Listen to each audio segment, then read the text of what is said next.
Um, Good morning. Today, our topic is primary glaucomas. Glaucoma is a multifactorial chronic progressive optic neuropathy with characteristic optic nerve head changes and corresponding visual field defects with an IOP detrimental to that of optic nerve head. And a goal of treatment glaucoma is to lower the rate of progression throughout patient's lifetime in order to maintain visual function and related quality of life and at a sustainable cost. Classification of glaucoma is congenital. First category is congenital developmental versus or acquired, and open angle and close angle closure type. And these are distinguished based on the mechanism by which aqueous outflow is impaired with respect to the AC angle configuration, primary and secondary glaucoma, and recognizable or ocular or non-ocular disorder contributes to elevation of IOP. The staging system for glaucoma, stage like 5 stages. Like first is initiating event, second is early structural alterations, third functional alterations, 4 optic nerve damage, 5 visual loss, and each stage has a defining aspects and events are there. And first initiating event stage, the defining aspect for that is a series of events that may lead to stage 2 to 5, that is early structural alteration to visual loss.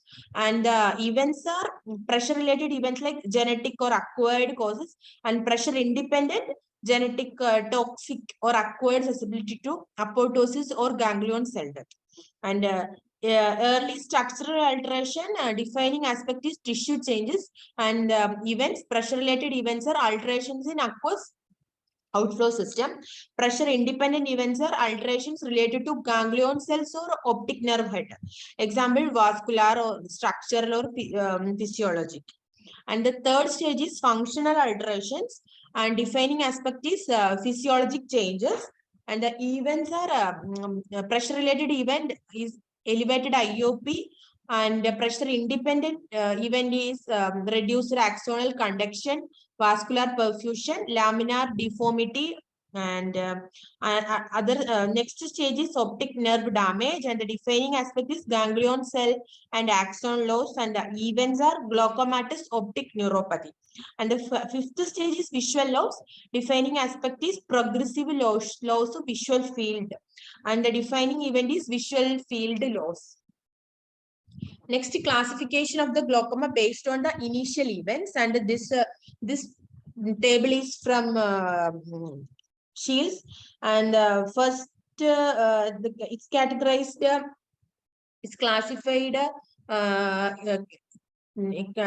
category A, B, C, D. So the first A category is open angle glaucomas without other non-ocular or systemic disorders. And second is angle closure glaucomas without other non-ocular or systemic disorders.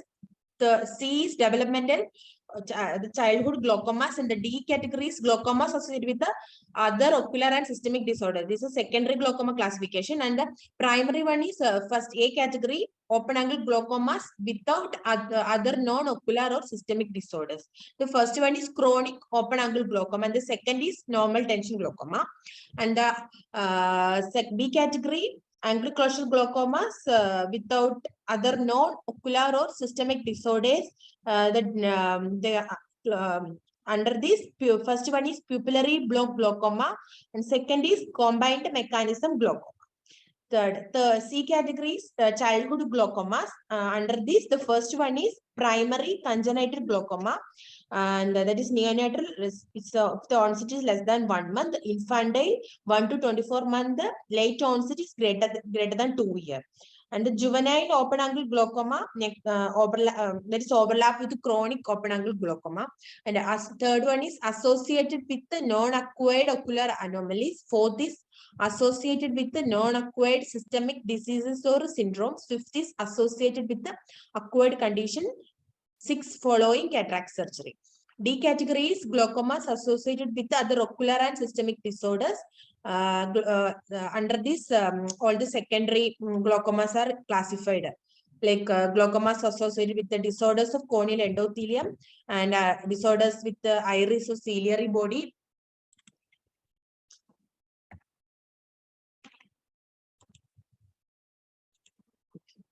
The glaucoma associated with the disorders of lens, then retina, vitreous, choroid, intraocular tumors, with glaucoma associated with elevated episcleral venous pressure, and associated glaucomas associated with inflammation, steroid-induced glaucoma, glaucomas associated with the ocular trauma, then associated with hemorrhages, and glaucomas after intraocular surgeries. All these are secondary glaucomas. We'll discuss in another topic.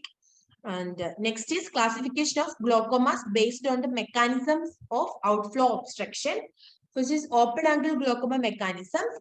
A category is pretrabecular mechanism, that is membrane overgrowth. B category is trabecular, occlusion of intertrabecular spaces. And C is okay. Third, here trabecular mechanism. Here, all some of the secondary glaucomas are here, like trabecular occlusion, obstruction of trabecular meshwork with red blood cells. Here, hemorrhagic glaucoma, gauze cell glaucoma, and then macrophages are occluding, obstructing the trabecular meshwork and neoplastic cells. All these are part of secondary glaucomas. And first, we are discussing about classification of pretrabecular open angle glaucoma due to pretrabecular causes. First one is fibrovascular membrane, and second is endothelial layer of with desmus membrane-like membrane overgrowth. In this, iridocorneal endothelial syndrome, posterior polymorphous dystrophy, and penetrating and non-penetrating trauma. Third is epithelial downgrowth. Fourth, fibrous ingrowth. Fifth, inflammatory membrane, like Fuchs heterochromatic iridocyclitis and lutic interstitial keratitis. B is trabecular mechanism leading open angle glaucoma, like occlusion of intratrabecular spaces. It can be idiopathic. That is chronic open angle glaucoma, and rest of the classification is coming under secondary glaucomas. Classification of all these are classification of glaucomas based on the mechanism of outflow obstruction, which is a continuation of the first chart. And here post-trabecular mechanisms are there, which include obstruction of Schlemm's canal, elevated episcleral venous pressure, and angle closure glaucoma mechanisms include A category, anterior pulling mechanism, and in this, under this heading, there is contracture of membranes, like this include neovascular glaucoma, iridocorneal endothelial syndrome, posterior polymorphous dystrophy, penetrating and non-penetrating trauma. And the second is contracture of inflammatory precipitate, which are in the angle. Next, posterior pushing mechanism, which is with pupillary block, without pupillary block, and with pupillary block under this pupillary block glaucoma. Then lens-induced mechanisms, which is intumescent lens, subluxation of lens, mobile lens syndrome. And with the pupillary block, they can be posterior synechiae, which is under iris intraocular lens block with pseudophakia, uveitis with the posterior synechiae, iris vitreous block like an aphakia. Next, posterior pushing mechanism without pupillary block. This include plateau iris syndrome, ciliary block, that's glaucoma or malignant glaucoma. Then lens-induced mechanisms like intumescent cataract, subluxation, mobile lens syndrome can be also here. And next, developmental anomalies of anterior chamber angle can give rise to outflow obstruction, like high insertion of anterior UVA. Under this, congenital or infantile glaucoma, juvenile glaucoma, glaucomas associated with the other developmental anomalies. B category is incomplete development of trabecular meshwork or Schlemm's canal. Can be seen in Axenfeld, Rieger syndrome, Peters anomaly, glaucomas associated with the other developmental anomalies. Third, C category is iridocorneal adhesions, under these broad strands, which can be seen in Axenfeld-Rieger syndrome, and the second is fine strand that contract to close the ankle, which can be seen in aneurysm. This is this picture shows the characteristics of open angle and angle closure glaucoma. Open angle forms of glaucoma may be of the pretrabecular. In this picture, we can see, and here is trabecular, post-trabecular in C image, and type. Angle closure forms of glaucoma may be of the anterior pulling type, like in this image D, or the posterior pulling type. The latter may occur without pupillary block. The arrows indicate the location of the force pushing the iris or lens iris diaphragm forward.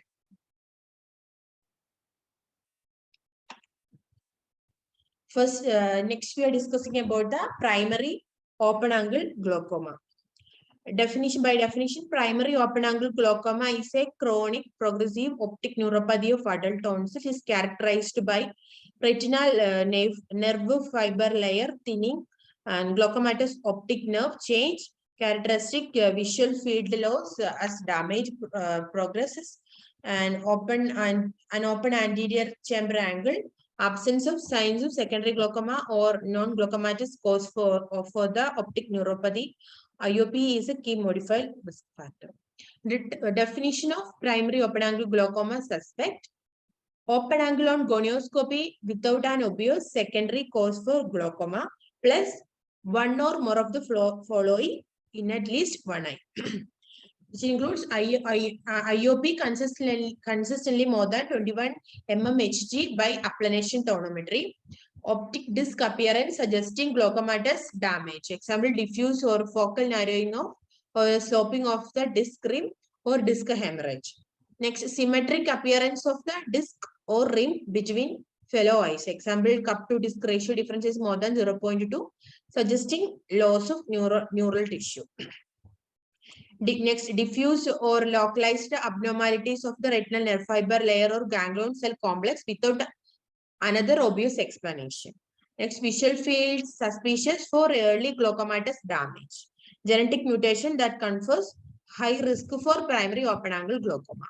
And any one or more of the following in at least one eye with open angle on gonioscopy without an obvious secondary cause for glaucoma.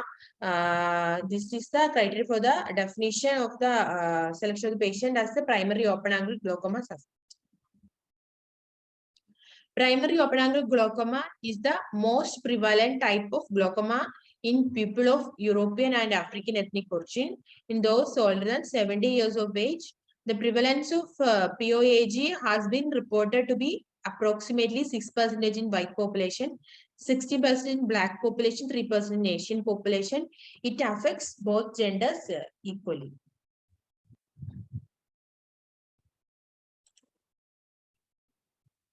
Risk factors, yesterday we discussed regarding this, and just I'm reading the headings. IOP, the higher the IOP, greater the likelihood of glaucoma, and age. POAG is more common in older individuals and raise significantly. It's more difficult to control in black individuals than white. And family history of POAG, first degree relatives of patients with POAG are at increased risk, and siblings risk to siblings is 4 times, and to offspring twice than the normal population. Diabetes mellitus, some studies show no increased risk of glaucoma. Its selection bias probably explains why clinic-based studies report a higher prevalence of glaucoma in people with diabetes. Then myopia is associated with an increased incidence of POAG, and myopic eyes may be more susceptible to glaucomatous damage. Anti-VEGF vascular endothelial growth factor therapy. The patients undergoing anti-VEGF therapy for age-related macular degeneration or diabetic macular edema are at high risk of sustained IOP elevation. It's more likely to occur after recurrent injection with benazisumab than with ranibizumab. The risk is significantly greater for patients with the glaucoma than for normal individuals. Contraceptive pills use. Some studies suggest that long-term use of oral contraceptive pills may increase the risk of glaucoma. It's maybe due to the it's blocking the protective estrogen effect. That may be the reason. Next is the vascular diseases, systemic conditions. Lot of systemic conditions, vascular condition linked to the vascular compromises. It may be associated with glaucoma, like systemic hypertension, cardiovascular diseases, diabetes, vasospastic conditions such as migraine. Then poor ocular perfusion may be a risk factor for glaucoma progression. Next, translaminar pressure gradient. It's a difference in the levels of IOP and the orbitals. CSF pressure may increase the development and progression of glaucomatous damage. This is associated with the damage to the lamina cribrosa. Next, optic disc area. Large disc area are more vulnerable to damage. Then ocular perfusion pressure. There's a difference between the arterial BP and the IOP. Some studies shown that it's linked to the increased risk for the development and progression of glaucoma. Next, this chart is from Shields. Some risk factors explaining the primary open angle glaucoma other than the previously discussed. This in this thin central corneal thickness, here they mention like consistently high IOP, it's greater than 30 mmHg, and vertical cup to disc ratio, that's greater than 0.7 old ratio, and abnormal visual field based on the Humphrey visual field test, and exfoliation pigment dispersed syndrome. And here family history of glaucoma, genetic predisposition, and TM CO1 gene, they increase the risk of glaucoma in white persons, and severe unilateral glaucoma on another eye, and some systemic factors like hypothyroid, and myopia we already discussed, migraine, hypothyroid and migraine, which causes increased risk of POAG. Genetics, POAG has been associated with at least 20 loci in human genome, and two genes which are associated with the mainly associated POAG are MYOC gene and optin gene.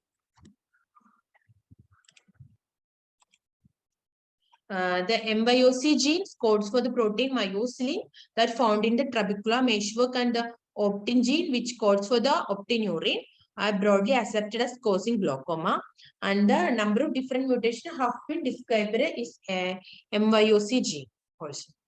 The normal function of the myocilin and its role in glaucoma is CH undetermined. If a single family member develops glaucoma prior to the age 35 years, the chances of mutation in myocilin gene may be high as 33%.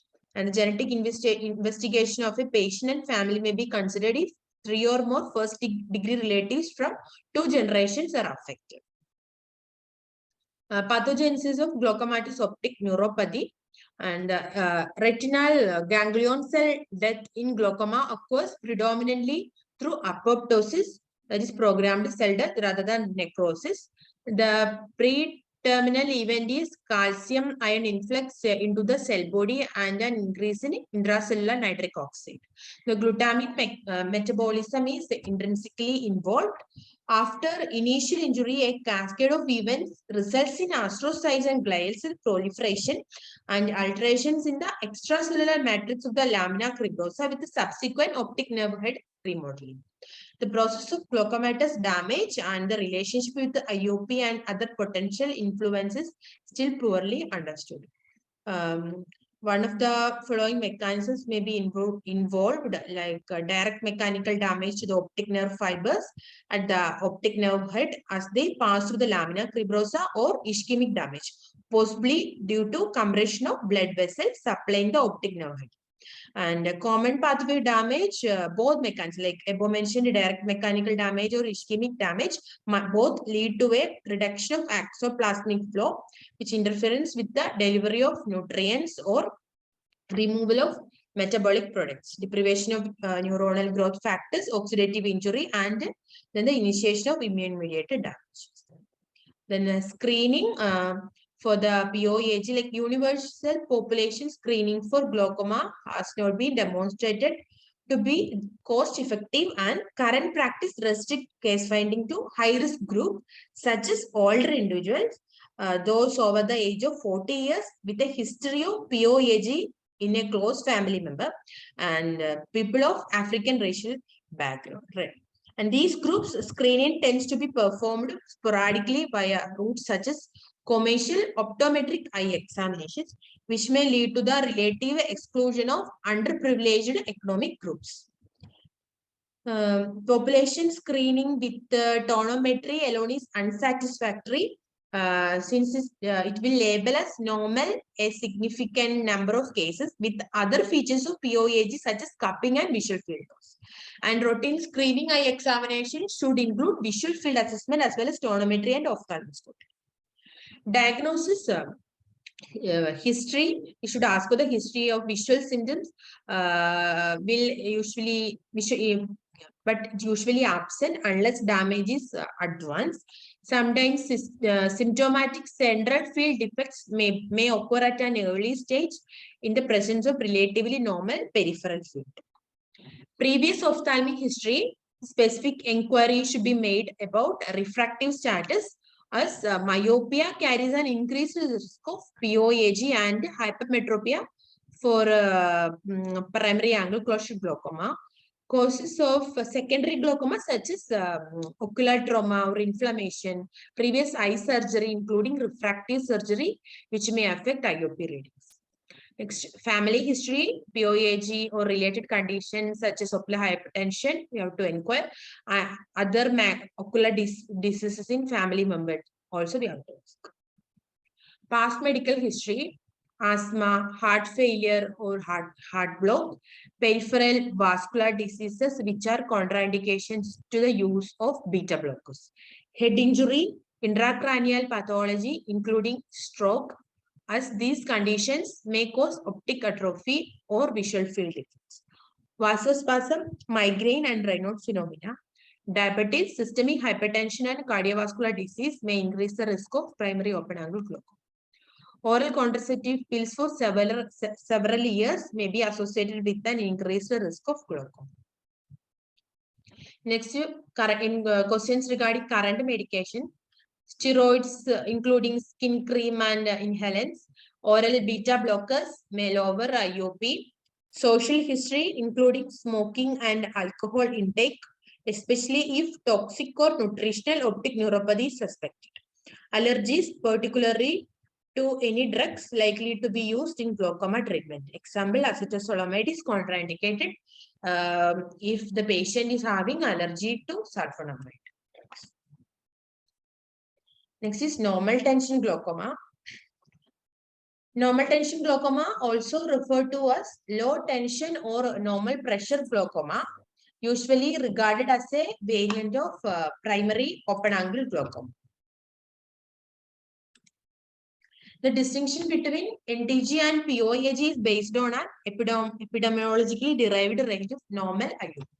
It's an arbitrary division that may not have significant clinical value, but it's possible that a spectrum exists in which towards the NTG and IOP independent factors are of increasing relative importance. Depending upon the ethnic background, 30 to 65% of patients with open angle glaucoma may have an IOP that is within the normal range of initial assessment.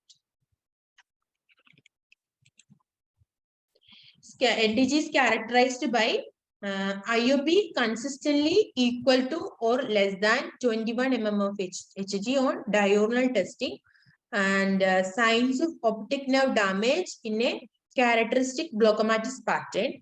Visual field loss as damage progresses consistent with the pattern with optic nerve with nerve appearance. An open anterior chamber angle, no features of secondary glaucoma or non-glaucomatous cause for the neuropathy. Pathogenesis, various mechanisms have been postulated, which includes anomalies of local and systemic vascular function, structural optic nerve anomalies, and autoimmune causes. With the introduction of widespread central corneal thickness assessment, normal tension glaucoma in some patients can be explained by very low central corneal thickness.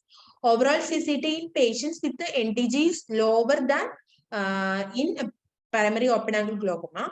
A small proportion of normal tension glaucoma patients have been found to have marked nocturnal IOP spikes, sometimes only detected on testing in the supine position. And risk factors, age, like patients tend to be older when the patient is diagnosed as a NTG, but maybe it's due to the delayed diagnosis. Some studies have found higher NTG, higher prevalence in females. And race, NTG occurs more frequently in people of Japanese origin, and the family history. The prevalence of the primary open angle glaucoma is greater in families of patients with the NTG than in normal populations. And the mutations of optin gene coding for opnurin have been identified in some patients with NTG and also for the POG patients. And the CCT is lower in patients with the NTG than primary open angle glaucoma.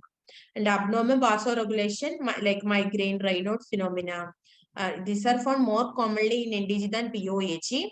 And systemic diseases associated with the vascular such as diabetes, carotid insufficiency, hypertension, hypercoagulability also, and systemic hypertension, which including nocturnal blood pressure dip of more than 20%, particularly in those on oral hypotensive medication. And the early manifest glaucoma treatment trial confirms that low blood pressure is a risk factor in patients with the normal tension glaucoma. The duration and the magnitude of decreasing nocturnal blood pressure below the daytime mean blood pressure predicts progression in NTG. Then next is obstructive sleep apnea syndrome. It's also associated with the NTG. It may be due to via an effect on ocular perfusion. And autoantibody levels have been found to be higher in some groups of NTG patients by some investigations. Then translaminar pressure gradient. This may on an average be larger than the POAG. Next, ocular perfusion pressure may be relatively lower than in POAG. Myopia is associated with a greater likelihood of glaucoma of its progression, and thyroid disease may be more common, like hyperthyroid. Next, differential diagnosis of normal tension glaucoma.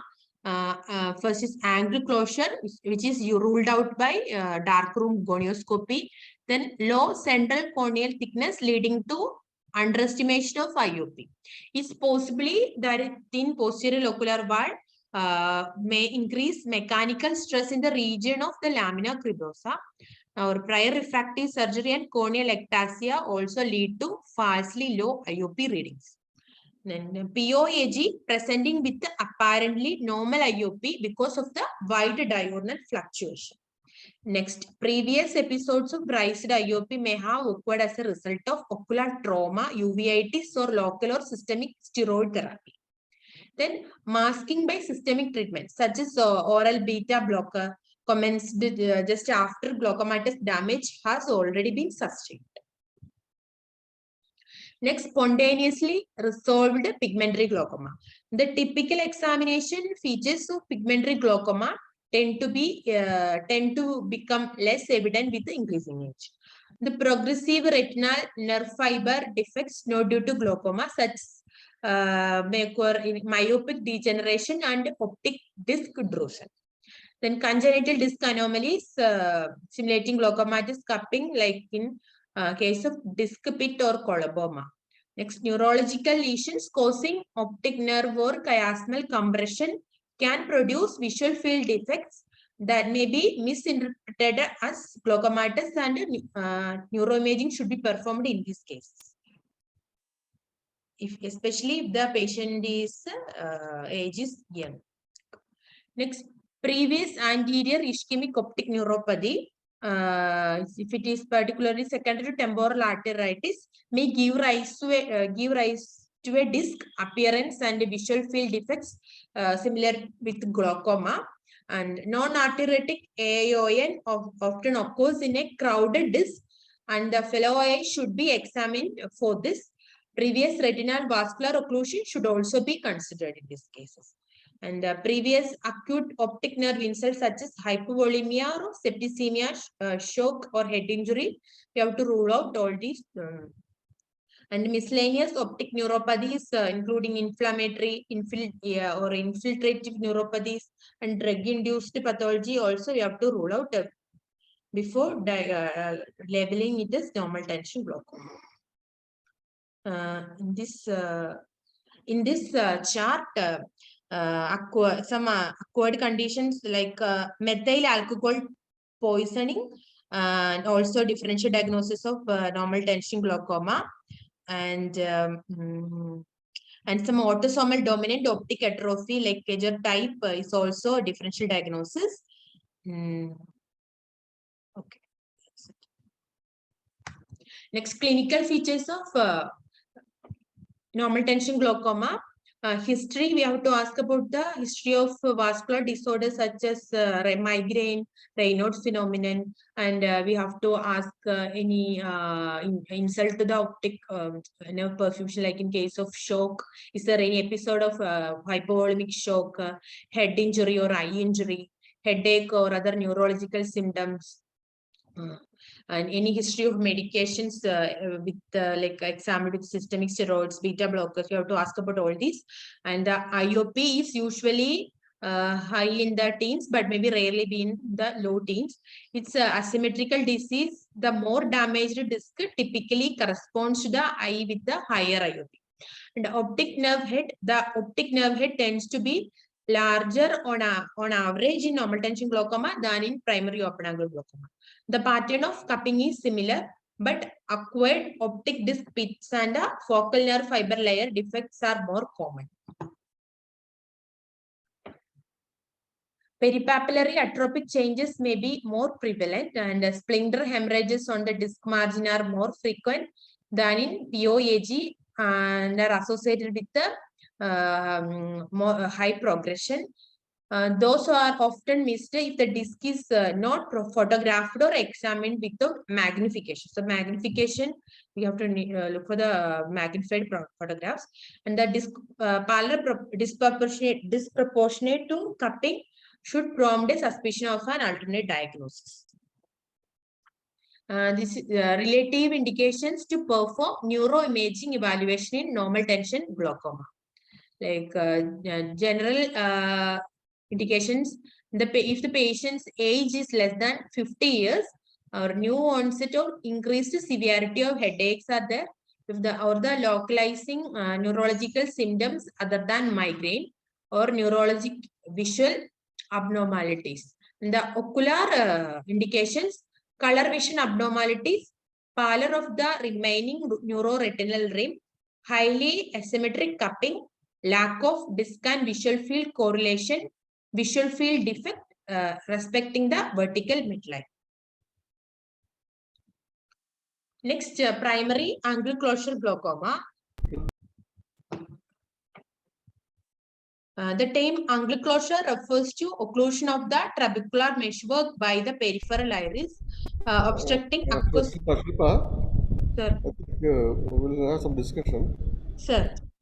Yeah, the rest I think we can, next class you can go. No? Sir.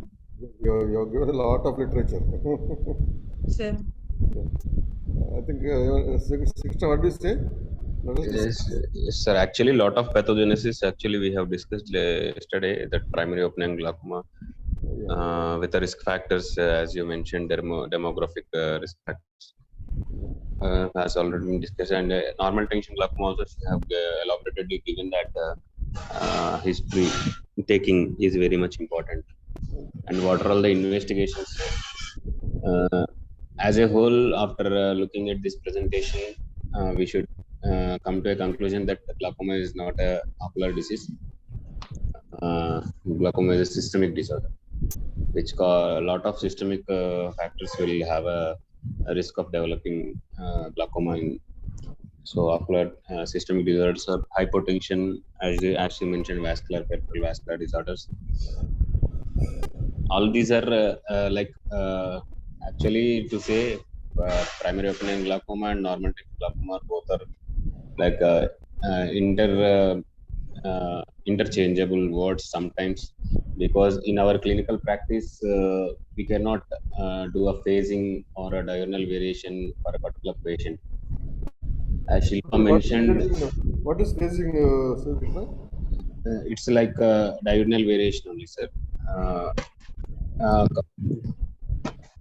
Phasing of IOP is also like diurnal variation only, performing the intraocular pressure at measurement at different intervals.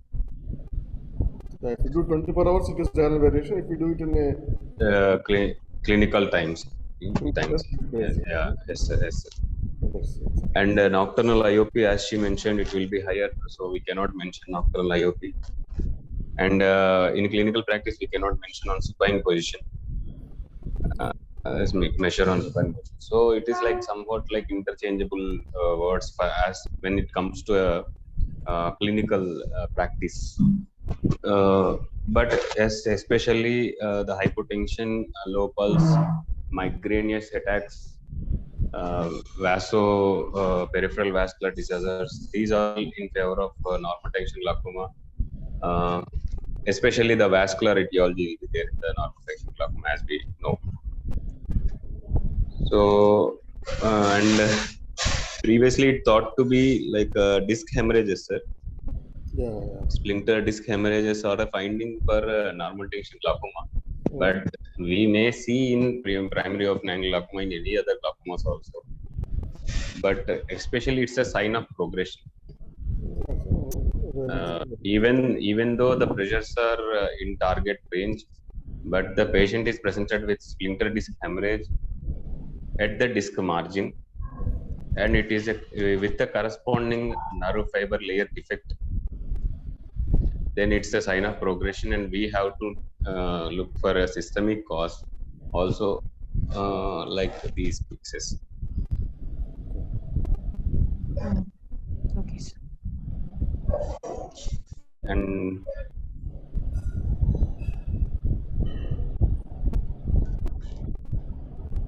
And rest of the things actually which we thought we discussed yesterday, sir. Like obstructive sleep apnea is also one of the most things. Whenever the obese patient we saw, then we have to think of not only the person in the clinic. Actually, when the obese patients come to our clinic, the measurement by appellation tonometry itself is a difficult process, so that they will compress, and there might be a compression of this thing, and sometimes they will be doing a Valsalva at that time when we measure the IOP. So yes, sir. What is the difference between ocular hypertension and normal tension glaucoma?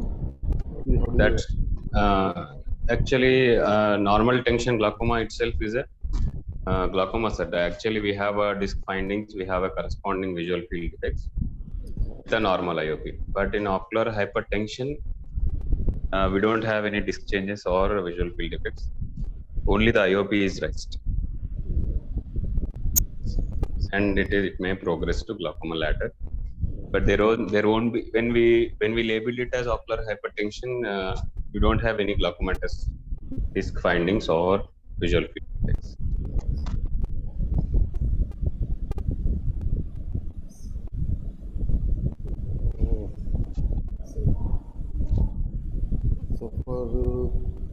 I think normal tension glaucoma is one topic where we should always be we should always keep in mind about the progression, sir. Okay. Especially the central defects are more common.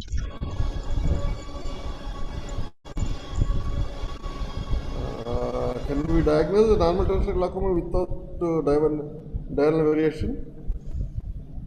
That is very difficult. We cannot call actually, because a lot of POAGs will have a diurnal variation. Yeah. So in clinic it might be a normal, but in other times it will be. And especially in younger individuals, like in this saying, normal tension glaucoma is older than primary open angle glaucoma, but it's not universal. Some studies show that the middle age groups are also having a normal tension glaucoma. Especially when we do a diurnal variation in our clinics at Madurai, then a lot of people turned out to be higher IOPs at some point of time. So, in spite of in spite of lower pressures, or maybe high teens or mid teens, the glaucomatous disc damage is there and it is progressing. Then we usually do diurnal variation for at least 6 times from morning to evening in the clinic. At some point of time, they will have some around more than 5 to 6 mm of variability. So that explains the higher IOP at some point of time is causing progression in that particular case. So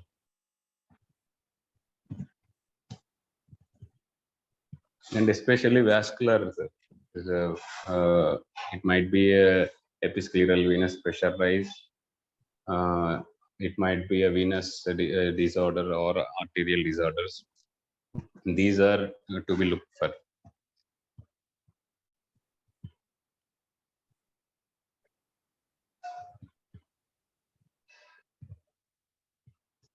Can we discuss or can we ask her to present UAG? Sir, PSC let us finish the presentation, sir. Okay. Because we have made only 5 classes for glaucoma. Okay. So it is better to let her finish it. Okay. Yes, sir. Okay, continue, Shilpa. Sir.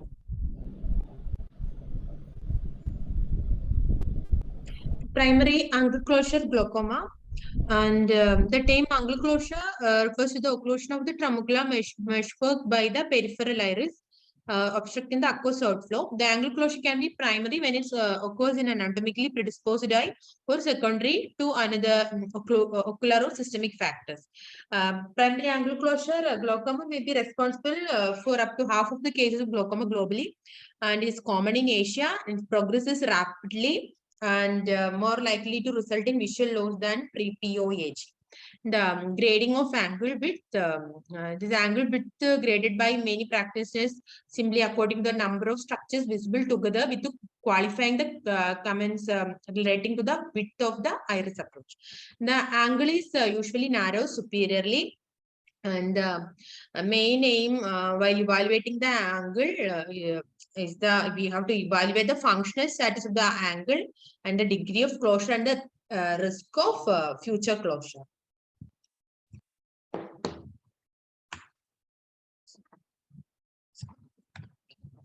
First is pen light examination. When a slit lamp and gonial are not available, the anterior chamber depth can be estimated with the oblique pen light illumination across the surface of the iris, with the light coming from the temporal side of the eye. In case of a relatively flat iris, which is illuminated on the temporal and the nasal sides of the pupil, whereas an iris that is bowed forward, they produce a shadow on the nasal side. In this picture, we can see the flashlight illumination with a deep chamber. The entire iris, nearly entire iris is illuminated. When the iris is bowed forward, only the proximal portion is illuminated and the shadow is seen in the distal half. Next is Shaffer system. Shilpa, that should be followed in routine clinical practice, not only glaucoma patients. So whenever we are trying to dilate before seeing in the slit lamp, Sure. you just whenever you are in refraction, you just throw a torch on the eye and you can see Okay, whether sir. it is shallow or deep. Then you can decide. Whenever you have a doubt, you can check with the slit lamp on Van Herrick's grading.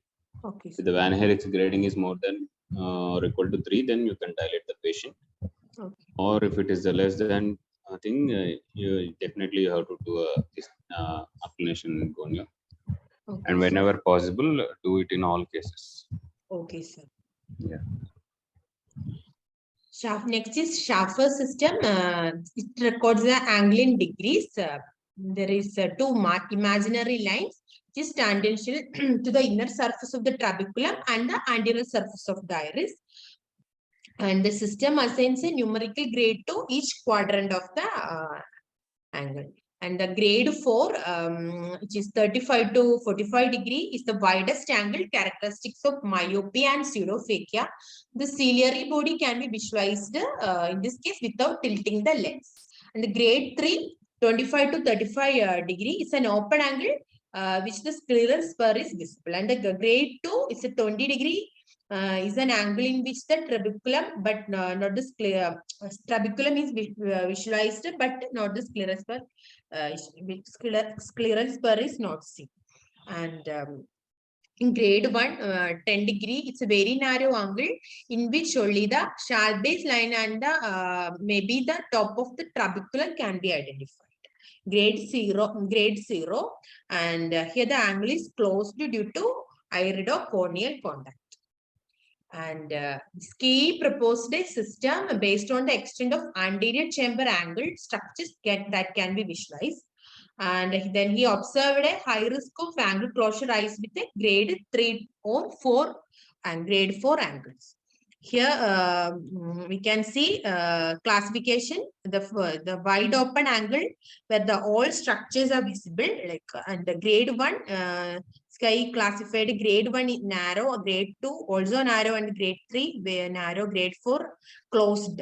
And in grade 2, hard to see over iris root into recess, and grade 2, ciliary body band obscured, grade 3, posterior trabecula obscured, and grade 4, only sharp base line is visible.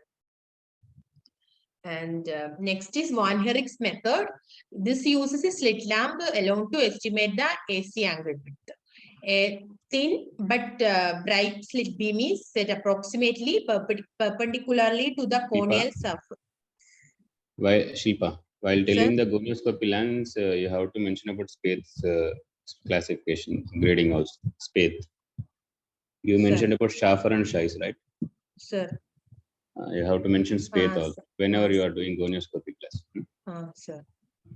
Yes, Krishna, which one is the most commonly preferred by a glaucoma specialist? Madam, actually Spaeth Spaeth or Scheisse? It's a not Scheisse, ma'am. It's a Spaeth or Schaffer. Spaeth grading will give lot of information.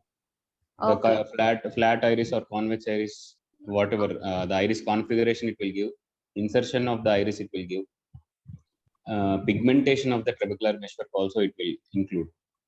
So Spaeth will be the better and best thing, but in routine, if we see a lot of glaucoma, then we combine the Schaffer and Spaeth.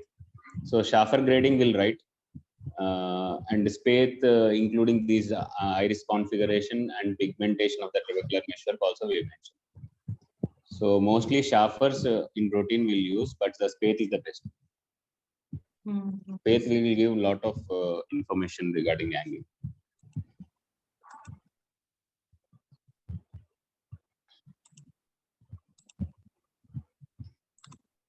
In this Van Herrick's method, we keep it thin but bright slit beam. This perpendicular to the corneal surface, offset from the optics by about 60 degree to the patient's temporal side for each eye. The beam is used to estimate the ratio of the corneal thickness to the most peripheral part of the anterior chamber. It's useful as a screening tool, but overestimate the angle within a in patients with the plate to iris configuration. In this picture, we can see the shallow anterior the slit lamp showing the acute angle closure glaucoma with the shallow anterior chamber, mid-dilated pupil, and cloudy cornea. This is the in this picture we can see von Erich's grading. Like here, this is a grade 4 where the peripheral anterior chamber thickness, that slit thickness, is greater than or equal to corneal thickness. This is grade 3 where the thickness is 3/4 to half of the corneal thickness. This is grade 2 where the peripheral anterior chamber thickness here grade 4, which grade 4 where the angle is wide open, that the peripheral anterior chamber space is equal to full corneal thickness or larger. And in grade 3, which is incapable of closure, that is anterior chamber, the angle of anterior chamber incapable of closure at the space between this 1/4 and the 1/2 of corneal thickness. And the grade 2, the angle is should undergo gonioscopy where the space is equal to 1/4 corneal thickness. Here we can see space is equal to 1/4 corneal thickness. And where the grade 1, the comment is gonioscopy will usually demonstrate a dangerously narrowed angle where the peripheral anterior chamber is less than 1/4 of corneal thickness. And classification of angle closure as knowledge. Previously, we classified as the not following the previous classification. Now we are classifying based on the epidemiology and mechanisms of angle closure. And as per the European Glaucoma Society classification of angle closure, we are classifying angle closure glaucoma into primary angle closure suspect and PS PACs, and the primary angle closure PAC and primary angle closure glaucoma. And the definition of primary angle closure suspect, the iridotrabecular contact is greater than or equal to 180 degree, but no evidence of trabecular meshwork optic nerve damage. And the primary angle closure in which trabecular meshwork damage or dysfunction is already present, characterized by peripheral anterior synechia or elevated intraocular pressure. And the primary angle closure glaucoma, which is characterized by peripheral anterior synechia or elevated IOP with glaucomatous optic neuropathy. In primary angle closure, do you have? Are you expecting glaucomatous optic nerve damage? No, in primary sir. angle closure. No, sir. No damage. Damage is only seen in angle closure glaucoma. Glaucoma. Whenever the damage, nerve damage is there, it only will be called as PSCG. Okay. PSC is like an ocular hypertension with iridotrabecular contact. So open angle, when we will call it as OHT, and in closed angle you will call it as PSC. And PSC with synechia, angle closure with synechia, pass in any quadrant with no optic nerve damage. Okay, sir. Even with normal IOP. PSC can also be with the normal IOP. Okay. It's not completely always with the elevated IOP. Okay, so with the normal, in spite of normal IOP, with the presence of synechia with no optic nerve damage is also called as primary angle closure. Okay, sir. Okay. Next, the first one is primary angle closure suspect. The anterior chamber depth is less than normal. In this picture, we can see the shallow anterior chamber and a convex shaped iris lens diaphragm. Because of the convexity of the iris lens diaphragm, a crescentric shadow forms over the nasal iris when a light is projected across the anterior chamber from the temporal side. That's known as the eclipse sign. This picture we can see eclipse sign because it's a due to the convexity of iris lens diaphragm to shallow anterior chamber. The conioscopy shows posterior measure. Krishna, just one doubt. when we are putting light instead of torch light, can we put our slit lamp light also, or only torch light? To see the shallow chamber, ma'am. Yeah. Yeah, we can put, ma'am. But slit lamp better than that is Van Herix. Van Herix is slit. So if it is available, slit lamp is available, then Van Herix is the better method than the torchlight method. Okay. Like So just for a refractionist, I can say, or in the camp outreach camps, we can use pen torch, ma'am. okay. Rather than pen torch, it is the slit which is better method. Okay. Yes, ma'am. Yeah. Thank you. Yes, ma'am. Gonioscopy shows posterior meshwork of pyrotabicular contact in 3 or more quadrants, but no peripheral anterior synechiae in case of primary angle closure suspect. A lower threshold for diagnosis is used if gonioscopy reveals 2 quadrants ITC and signs of intermittent closure like pigment smudging. Here, image showing gonioscopy Schwalbe's line and part of non-pigmented trabecular meshwork are visible. Normal IOP, normal optic disc and visual field, no peripheral anterior synechiae. Anterior That segment signs of intermittent closure is very, very important. Sir. So whenever you want to treat the PACS, primary angle closure suspect with a YAG laser iridotomy, the intermittent attacks, intermittent closure, the signs of intermittent closure like pigments on endothelium, pigments on anterior lens capsule, pigments smudging in the angle. These are all the findings that patient is telling us, like they may have subacute attacks even in PACS. Sure. So that is the indication when we have to treat or not. So that is more important. Okay.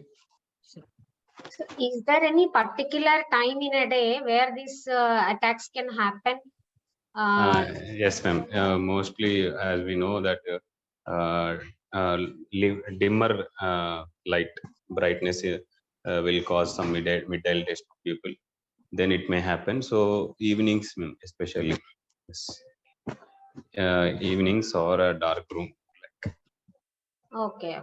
We may So get. they say during watching a movie theater, sometimes they can get angle closure. Yes, ma'am. And that to subacute, sometimes it will resolve on its own. Okay. Yes, ma'am. Evening times and dark room, like movie theaters. And anterior segment, we can do anterior segment OCT, which shows an occludable angle. Here we can see very narrow angle. In this picture, we can see very narrow angle on dark room anterior segment OCT. But some studies like SAP study shows that the risk of developing angle closure disease in an individuals classified as PAC suspects is very low. It's a SAP study, is a large community-based randomized controls trial, shows an incidence rate of 8 people per 1,000 eye years in untreated packs. Next. Primary angle closure. Gonioscopy shows 3 or more quadrants of pyrotrabecular contact associated with the raised or normal IOP and peripheral anterior synechiae. Best it's 2 or more. It's not 3 or more. It's 2 or more. We have already mentioned that it is more than 1. Okay. Okay. It's 2 or more. 2 or more. That you should not change. Okay, sir. 2 or more quadrants of pyrotrabecular contact with the normal or raised IOP and or PA, peripheral anterior synechiae, and normal optic disc and normal field. And some authorities further classified PAC into non-ischemic and ischemic. The latter showing anterior segment evidence of prior substantial IOP elevation, the non-ischemic type, such as iris changes or glaucoma fleca. You know what is glaucoma fleca, right? Sir, the lens on surface of lens, some white, gray white. What is that actually? Anterior lens capsule infarcts. Okay. Those are called anterior lens capsule infarcts. When you get an attack of acute angle closure, that is an infarct of the anterior lens capsule. Yeah. Then primary Full closure, sir. Next, primary angle closure glaucoma. The iridotrabecular contact in 3 or more quadrants, sir. Oh, again, it is 2 or more. Yeah, okay, So sir. previously it was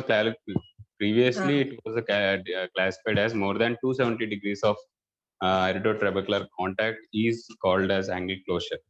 Okay, But later in the recent guidelines says that it is more than 180 degree. So more than 180 degree, it is two quadrants. At least in 2 quadrants, if you have iridotrabecular contact, then it is an angle closure. Okay, sir. Yeah. Sir, iridotrabecular contact in 2 or more quadrants associated with the glaucomatous optic neuropathy. The optic nerve damage from an episode of severe IOP elevation, such as acute angular closure, may not appear as typical glaucomatous cupping.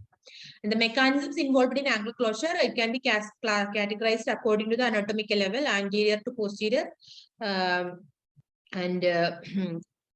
First is relative pupillary block. The failure of physiological aqueous flow through the pupil leads to pressure differential between the anterior and posterior chambers with the resultant anterior bowing of the iris. Here the mechanism of angle closure. Picture a relative pupillary block. This is iris Bombay and this is iridocorneal contact. Usually anatomically relieved by peripheral iridotomy, which equalize the anterior and posterior chamber pressure. Yes, non-pupillary block thought to be important in many Asian patients, and it's associated with a deeper anterior chamber than found in those with pure pupillary block. The patients with the non-pupillary block, particularly those with the Plato iris, tend to be younger than those with the pure pupillary block. The element of pupillary block is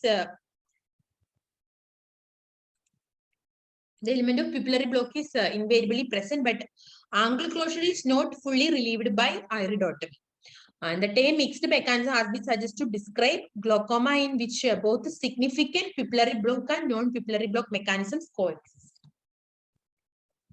The specific anatomical causative factors include Plato iris, secondary to anteriorly positioned or rotated ciliary process. In this picture, we can see high resolution ultrasound showing anteriorly rotated ciliary process and a slit-like angle.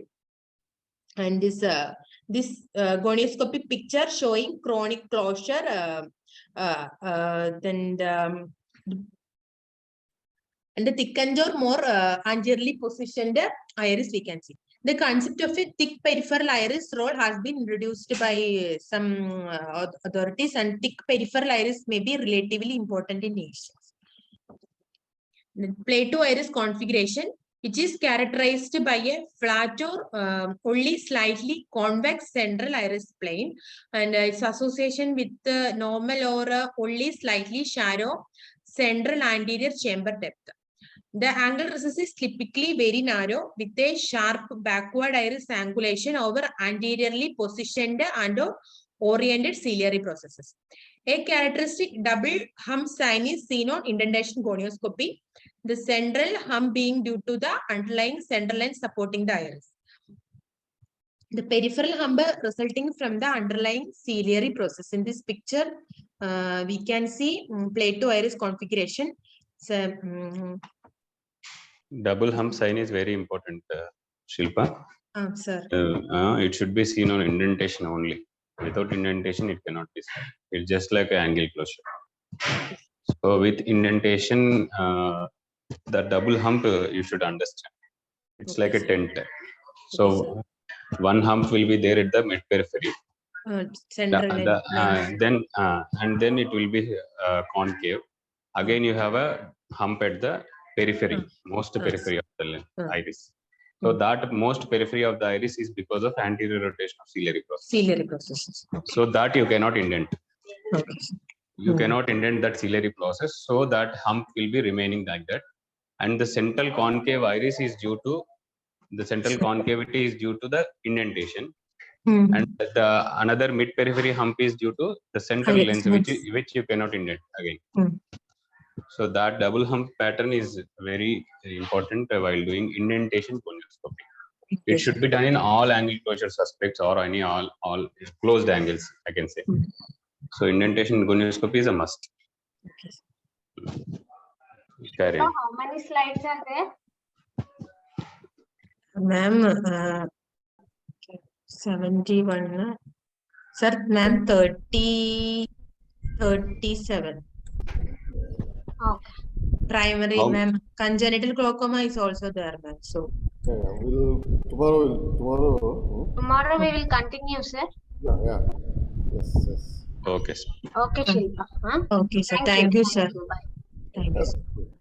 Thank you, sir. Good presentation. Shiva, sir, tomorrow shall I continue from this Yes, slide? yes. Latio iris configuration, you can continue.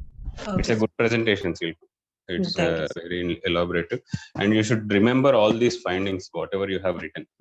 Yes, sir. Sometimes you about presentation, I am telling some slides are like repetitive. You have to skip it. Sir, So we have already mentioned about normal tension glaucoma history and risk sir. factors, and you are Sir. again mentioning those risk factors and explaining. So sir. you should go through that, and you have to skip somewhat, so sir. that the presentation will be limited. It will be done in a particular time. Sir. So if you repeat the same topics, that will be difficult. Already you sure. have mentioned that POAG risk factors and normal tension glaucoma risk factors almost the same. Okay, sir. But again, when we are coming with the clinical features, again you are telling the history. Okay, sir. Okay, sir. So those things you have to keep in mind, and you have to be in flow with the presentation. Okay, sir. If we are going on repeating that, this time concern will be there. Okay, sir. Yeah, and or else the presentation is very nice. Thank you, sir. Good. But actually, you have to practice all these things. You have to observe and be. So a lot of things are there. You have only mentioned a lot of things. So you have to practice all these things in the clinics. Sir. So first you have to get a gonioscopy lenses. Okay, sir. Then you have to do all cases. Yes. Whoever Both of you are doing gonioscopy? Sir. Both of you started doing gonioscopy? Sir, we don't have gonioscopy, sir. We have 90D, sir. What kind of indentation gonioscopy is there? Sir? Somewhere it's indentation gonioscopy is there. 4-mirror gonioscopy is there, it seems. Sir is telling it is there in the hospital. Okay, sir. Okay, sir. Start doing it, huh? Okay, sir. What I recommend is, sir, better to use a 2-mirror, sir, first. Okay. So, like they can buy if they want to, or we can provide, sir. Yeah. 2-mirror gonioscopy is better to stabilize our hand before doing indentation. 2-mirror gonioscopy means coupling solution is required. Coupling solution, sir. Visco coupling solution is required, and we cannot indent with that. Yeah. So they will get a proper idea of actual anatomical angle. Yeah. If it is a 4-mirror, if they directly go, they cannot stabilize their hand properly. So they may indent. Invariably, unknowingly, they may indent, and they don't know that it is a closure angle. So better to practice first 2-mirror, sir. Yeah. Then it will be shifting to 4-mirror. It will be easier. Yeah, I will get it for you. Remind me. Yeah, you should stop doing gonioscopy. I bought it, sir. Meanwhile, I bought it, sir. Padma madam is having 2-mirror gonioscopy, sir. Like maybe around 4 to 5 months back, madam bought, and madam is doing practice. No, sir. Give them, madam, till the time I get. Okay, sir. Okay. Okay. Thank you. Yes, sir. Thank you, sir. Thank you, sir. Thank you, Shilpa. Thank you, sir. Good discussion. Thank you. Good presentation. Bye.